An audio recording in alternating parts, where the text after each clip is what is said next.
20. O Senhor detesta todas as pessoas perversas de coração. Deus detesta a balança enganosa, está lá no início, e Deus detesta pessoas perversas de coração. Tem uma diferença, porque, exemplo, no primeiro, a Bíblia fala, Deus tem ódio, aqui ele detesta. É o grau o peso do que a pessoa está fazendo? São palavras similares, né? Mas ódio me soa como algo pior, né? Do que detestar. Porque, tipo assim, você detesta a comida tal, isso não quer dizer que você tem ódio da comida, né? O ódio me parece ser mais profundo, entendeu? E Deus, a Bíblia diz aqui no versículo 1, que Deus tem ódio das balanças desonestas, e no versículo 20, Deus detesta as pessoas perversas de coração. Mas aqueles que andam em integridade de coração são a sua alegria. Te dá alegria para Deus quando a gente tem integridade no coração. Tendes todos esta certeza: os maus não ficarão sem o devido castigo, mas os justos serão perdoados. Olha isso aqui. Tende todos esta certeza. Todos tenham certeza do que eu vou falar. 2 pontos. Os maus não ficarão sem o devido castigo, mas os justos serão perdoados. Quer dizer que eles também vão errar. Só que eles vão ser perdoados dos erros, porque são justos. E às vezes, Cara, ou seja, não existe gente perfeita. Isso aqui é muito importante. às vezes você pode olhar e falar, mas o fulano não aconteceu nada com ele. Não, ele vai receber aquilo que ele plantou. Ele está falando, não ficarão sem o devido castigo. Então vai chegar, não tem como, isso é fato.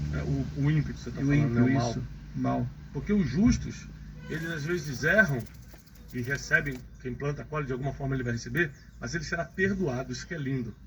Quer dizer que para o seu erro tem perdão se você está do lado da justiça. Como anel de ouro em focinho de porco, assim é a mulher bonita, mas indiscreta. Hoje a nossa geração é isso. São mulheres bonitas, mas indiscretas. Está dizendo que como anel de ouro em focinho de porco. Ou seja, algo precioso num bicho sujo. 23. As ambições dos justos resultam em bem para muitos. As ambições. É que eu falo a diferença de ambição e ganância, né? Ganância é quando você quer tudo a qualquer custo, passa por cima de todo mundo. Ambição é quando você não se conforma com o lugar que você está e quer avançar. Então tá falando que as ambições do justo, Sim. ou seja, o justo pode ambicionar. As ambições do justo resultam em bem para muitos. Olha que profundo. Então tudo que eu ambiciono não é para mim. É porque se eu conquistar isso, muitos serão abençoados. Todas as ambições que a gente tem aqui para o Instituto Destiny é para treinar milhões de pessoas e não milhares. Então muita gente vai ganhar. E a esperança dos ímpios somente em desgosto e ira. Quem dá com generosidade, versículo 24, quem dá com generosidade vê suas riquezas se multiplicarem. Outros preferem reter o que deveriam ofertar e caem na pobreza. Isso aqui, ó, é algo que eu aprendi com você ao longo dos anos. Porque, assim, eu já tinha um coração generoso, mas potencializou muito convivendo com você. O quanto, assim, você... É claro que as pessoas não sabem o que eu posso falar, porque eu estou nos bastidores, mas as pessoas não imaginam o quanto você é generoso, o quanto você está sempre abençoando. Porque é um princípio, né? A generosidade, ela abre portas na terra, ela abre portas nos céus, ela nos conecta com as pessoas certas e ela multiplica nossas riquezas. Isso aqui. Olha o 25. O generoso sempre prosperará. Quem oferece ajuda ao necessidade, conforto receberá. Quem oferece conforto, quem oferece ajuda ao necessitado. Se você oferecer ajuda a quem precisa, você sempre vai ter conforto. 26. O povo amaldiçoa aquele que esconde o trigo para alcançar maior preço.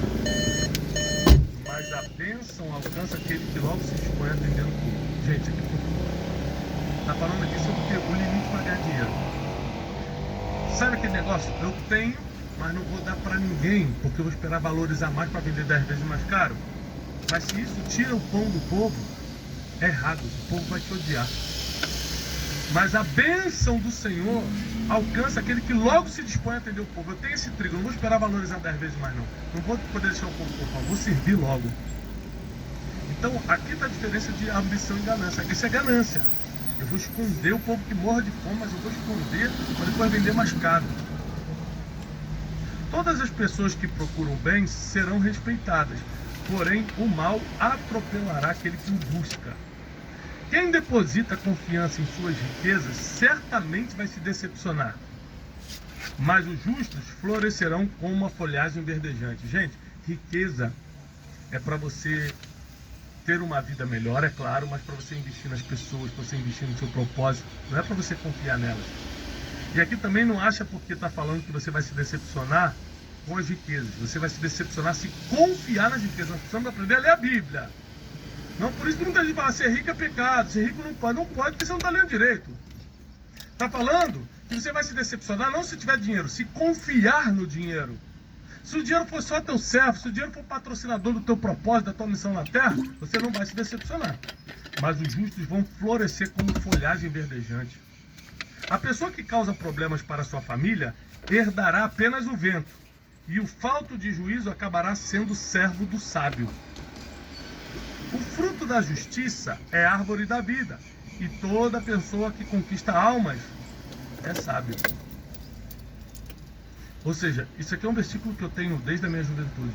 Eu não sou sábio porque eu falo bonito. Eu não sou sábio porque eu sei contar história, porque eu tenho conhecimento. Eu sou sábio porque eu ganho almas. Essa é a maior expressão da sabedoria.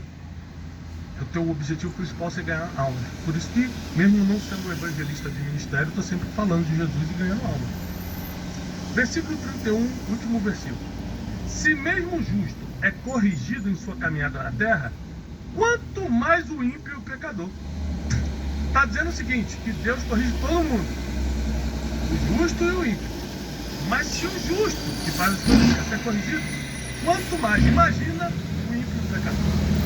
Então Provérbios 11 é uma aula, sempre Salomão ele aponta para a questão de caráter, de se ensinar ou não, de obedecer aos pais, de ser discreto, de não confiar na riqueza, de buscar sabedoria, de justiça contra a iniquidade, de ser justo e não ímpio. Salomão sempre bate nas mesmas teclas, nos mesmos assuntos, e o capítulo 11 fica profundo, a gente percebendo que nos 31 versículos do capítulo 11, ele enfatizou, né, a questão de você não ser fofoqueiro, não ser fiador, de você se vestir adequadamente, de você fazer o bem para os outros, porque você está fazendo para você mesmo, de você ser justo e andar em retidão, porque só assim você vai ser feliz, de você ser íntegro de coração, porque Deus se alegra disso, de você não usar a balança desonesta, porque Deus tem ódio da balança desonesta, de você não viver em arrogância, porque a desonra vem com a arrogância.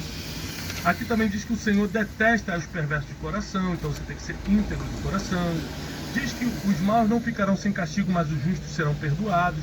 Ou seja, fala sobre generosidade, né? Aqui no 24 e 26, sobre quem dá com generosidade vai ver suas riquezas multiplicarem. É uma aula de vida. Provérbios 11 é uma aula de vida. Pega hoje, no tempo que você estiver aí em casa, quando chegar tranquilo, pega a Bíblia e estuda Provérbios 11. Sublinha, lê a Bíblia sublinhando, para você gravar mais, para você fixar.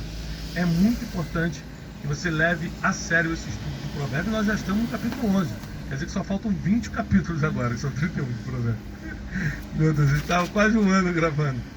Né? E você que é aluno assíduo aqui, ouvinte assíduo do Brunecast no Spotify, tira um print agora, posta no seu Instagram, lá nos stories, divulga o link do Spotify, joga nos seus grupos de WhatsApp, Telegram, fala para todo mundo que o capítulo 11 de Provérbios já está no ar aqui no Brunecast.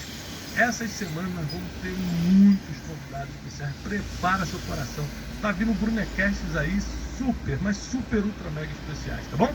Manda para todo mundo, divulga bastante, porque assim como você foi abençoada com esse podcast, muita gente pode crescer também. Eu faço votos de paz e prosperidade. Até o próximo Brunecast. O clima, a língua. Por que a minha adaptação na Espanha foi mais difícil do que na Alemanha? Porque eu, na Espanha, eu consegui aprender com os meus erros. Quais foram os erros? Eu saí daqui com resultado melhor da minha posição, portuguesa final campeonato brasileiro, convocação convocação para a seleção brasileira, revelação do campeonato brasileiro, melhor da minha posição. Quando eu saio daqui, eu saio com resultado. Vai pro Real Madrid, né? Vou pro Real Madrid, saio da portuguesa, vou pro Real Madrid. Quando eu chego lá, de que forma que eu chego lá? Eu chego lá achando que eu sou o cara. Hoje agora eu sou jogadorzão, Cheguei aqui, ó, no alto nível, Era o grande time um do grande mundo na época. time, e eu chego com essa mentalidade. E aí, quando eu chego com essa mentalidade, o que eu aprendo ali? Eu aprendo que se eu cheguei aqui, é o que acontece com a maioria. Chegar, todo mundo pode chegar, Thiago. Todo mundo pode chegar. O mais difícil é você se manter. Mas como que, o que fazer para se manter? Usar novas estratégias. Eu fui jogar na Espanha com as mesmas estratégias que eu usava aqui. Como? Quais eram as mesmas estratégias? A forma de jogar, a mentalidade. Por exemplo, aqui no Brasil eu jogava eu jogava numa posição que o treinador me dava liberdade para atacar, porque a minha característica era ofensiva. Só que quando eu chego lá, eles querem que eu jogue mais atrás e que eu entenda a forma que o time joga taticamente. Eu não tinha essa noção quando eu fui. Ou seja, a humildade tem que permear toda a nossa carreira, toda a nossa vida, né? Ser humilde para aprender. Como é que eu me adapto aqui? Como é que eu aprendo aqui? Isso é impressionante. Isso vai mim, por exemplo. Às vezes, eu tenho experiência em dar palestra, mas toda vez que eu vou no novo ambiente, eu falo assim, deixa eu ver como funciona aqui. Que às vezes toda a minha experiência ali não vai funcionar. Você precisa entender qual é o grupo de pessoas que você vai falar. É o poder da adaptação. De repente você foi falar para um grupo corporativo, mas de vendas em uma empresa, na outra você vai falar para líderes. Exatamente. Se você não se adapta, se a sua linguagem não é de acordo, claro. você tem uma grande dificuldade. E essa foi a minha maior dificuldade. Então, eu jogava, alcancei os resultados no Brasil. Fui jogar na Espanha, eu precisava mudar a minha estratégia de jogo. Quais eram as estratégias? Eu precisava ficar mais forte, eu precisava entender melhor tática, saber defender, atacar.